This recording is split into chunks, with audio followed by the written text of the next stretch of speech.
Nadaljujem moj 4-dnevni hribovski potep v Zgornje Savinjski dolini. Po Golteh in Radohi je zdaj na vrsti Kamniško sedlo. Ja, tega običajno povezujemo s Kamniško Bistrico, ampak danes grem prvič iz Logarske doline. Na sedlu sem bil že 3-krat, vselej z tiste strani.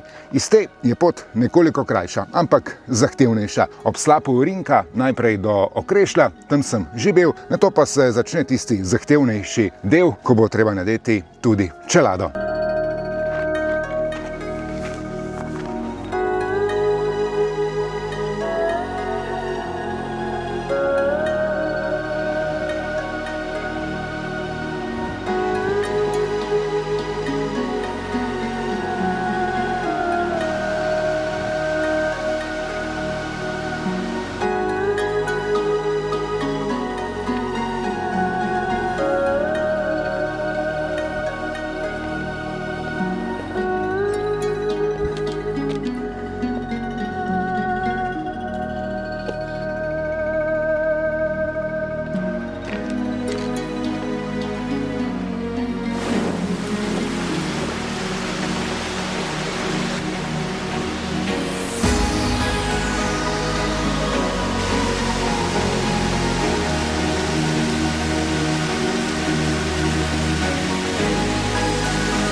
Ste vedeli, da pravzaprav Savinja izvira tule, nad slapom Rinka?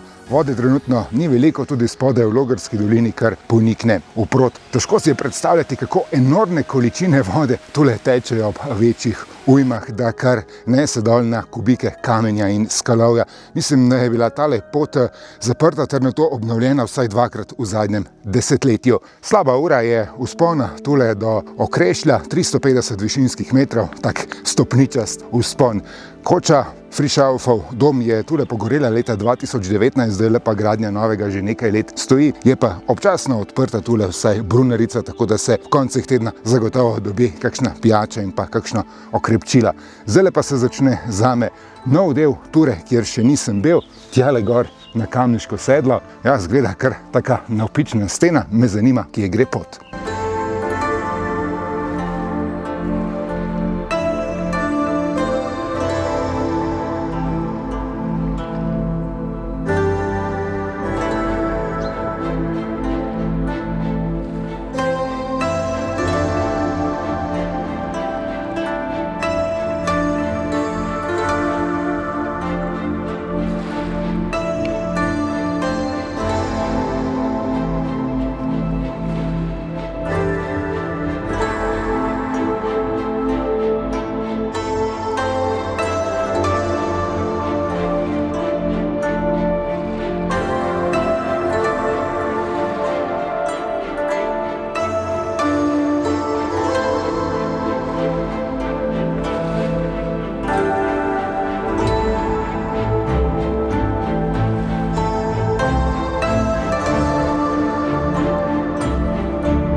Dobrodošli na Kamniškem sedlu med Brano, kjer sem bil lani, ter Planjavo. Za mano je 900 višinskih metrov vzpona na dolžini vsega 4 km, kar pomeni, da je šlo res v navpično steno. Kondicijsko se mi vseeno ni zdelo tako zelo naporno. Bi rekel, da je bolj naporno iz Kamniške Bistrice, ampak tehnično pa je tale odsek od Koče pa do sedla delno zahteven. Prva tretjina je še tako zložen vzpon med borovčki, prečka se dve grapi, ki so jo ujme kar pošteno zdelale pred 3 leti. Nato gre cikcak na strmo pobočje, tako zelo gruščnato, kjer bo na poti navzdol fajn imeti palce. Zadnja tretjina pa je zavarovan odsek z jeklenicami, sklini, malo se je treba poprijeti, dati gor tudi čelado, ampak ni prehudo. Sam niti nisem vajen takih poti, pa sem prišel navzgor brez težav. Pa treba predvsej več previdnosti na samem sestopu. Zdaj pa, saj veste, malica z razgledom na Logarsko dolino.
Varno sem prišel v dolino, sestop mi je vzel 2 uri, sem šel nekoliko previdneje, bolj počasi, v tistih zgornjih 2/3 poti od sedla do Okrešlja, kjer je delno zahteven teren, torej označen s trikotnikom, ampak mi je kar dobro šlo, tako da je tura primerna torej tudi za vse tiste, ki nismo ravno domači v plezariji. Lep dan je bil, čeprav je bilo oblačno, ampak vseeno dobra vidljivost, lepi razgledi na te mogočne gore v okolici Kamniškega sedla. Malico pa sem si zdaj privoščil kar v dolini, tule v Domu planincev.